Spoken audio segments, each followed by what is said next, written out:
People often think that success is a matter of money, connections, or luck. You hear stories about someone who hit the right moment and became rich. You see others who seem to have been born with a key in their hand, with doors opening for them effortlessly. And then many say to themselves, I am not one of them. I was not born under a lucky star. But the truth is very different. Success does not begin in your wallet, your environment, or your circumstances. It begins in your mind. Imagine your mind as a garden. Every day, seeds fall into it. These are your thoughts. If your thoughts are, I cannot, it will not work, there is no point, then you are planting thorns and weeds. They grow and suffocate every desire for change. If your thoughts are, I can, I will try, I will find a way, and seeds of strength, confidence, and new opportunities begin to grow in that garden. Whatever you do in life, everything starts with what repeats in your head. Here is an example. Two friends decide to start a business. They both have the same idea, to open a small cafe. The first thinks, who would come to me? The big chains will crush me. I am not an entrepreneur. I am just fooling myself. These thoughts stop him before he even begins. The second says, yes, it will be hard, but people love coziness. They love places with soul, not just a menu. I will find a way to attract them. Notice this. Both start with the same idea, but one has already stopped, while the other is already moving forward. The difference is in the thought. Many people underestimate this inner dialogue. They say, yes, thoughts matter, but actions are more important. But the truth is, actions always follow thoughts. No one wakes up in the morning and takes a bold step without first allowing the thought, I will do it. Every action is the result of a decision, and every decision is the result of a thought. Think of an athlete, an Olympic champion. Many people see only the medal, the applause, the finish line, but the real victory was won much earlier. On those cold, dark mornings, he went out to train while others slept. In those moments when their body screamed, stop, their mind said, keep going. That inner thought, that they can, that they must, that they are meant for more, is the true root of the medal. It is the same in business. You may have a great idea, but if you think like someone who is already defeated, you will sabotage yourself. You will avoid difficulties, procrastinate, make excuses. You might have limited resources and little experience, but if you think like someone who knows they will go far, you will find a way. You will learn, try, fall, and get back up again. Thought is the starting engine. There is a simple but powerful experiment. A group of people is asked to hold a heavy object, a bucket of water. One group is told, this is too heavy, you will not last long. The other group is told, you will last, I know you can handle it. Do you know who lasts longer? The second group, same bucket, different thought. That is the power of thought.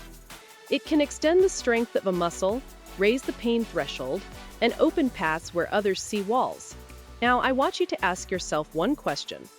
If your life today looks a certain way, your job, finances, relationships, health, how much of that is the result of your past thoughts? How many times have you said, I cannot, before even trying? How many times have you postponed something because a voice whispered, it is not the right time? How many times have you stayed in a situation that brings you no joy because your inner dialogue said, this is how it is, there is no way out? Do you see how thought creates reality? This is the first big truth. You are not a victim of circumstances. You are the architect of your own destiny, not with bricks and concrete, but with thoughts. If you want to live differently tomorrow, you must think differently today. Imagine two sailors who end up on an island after a storm. One looks around and says, there is nothing here, just sand and palm trees. No food, no shelter. I will die. He sits down, refuses to look for a solution, and slowly perishes. The other looks at the same island and says, all right, there are palm trees. I can build a shelter. There is sand. Maybe there are shellfish. I will look for fruit. I will figure something out. He is not in a better situation, but his thinking pushes him to act. Who survives? The second one. Why? Because his thinking is different. This is a metaphor for life. We are all on different islands. One person has lost their job, another has accumulated debt, a third has a business barely surviving. But the reaction does not depend only on the situation, teeter depends on the thought. One sees a wall, another sees a door.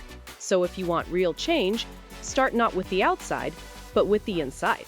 Do not ask, "What will I do?" before answering, "What do I think?" Because if you think like a loser, you will act like a loser. If you think like a winner, your actions will gradually begin to reflect that.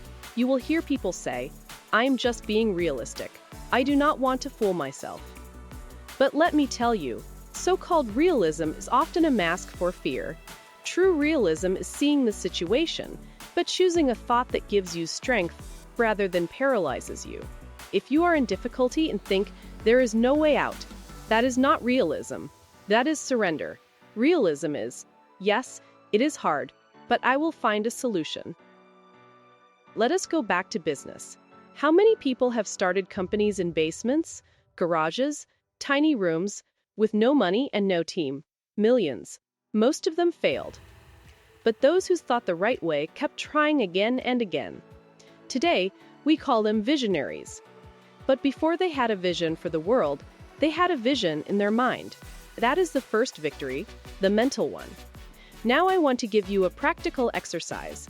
The next time a thought appears in your mind, like, "I cannot," "There is no way," "It is too late," stop.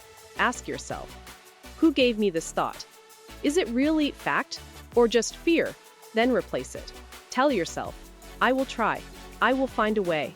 I will start with a small step." This is not empty positivity. It is changing the seeds in your garden. The truth is simple. You are just one thought away from a new direction. One thought can open the door to action. And that action can open the door to results. Thought is the first domino. If it does not fall, nothing moves. But if it does, everything begins. So do not underestimate thought. It is either poison or fuel. Every day you choose what enters your mind. Every day you decide whether you will grow a garden of strength or a field of weeds.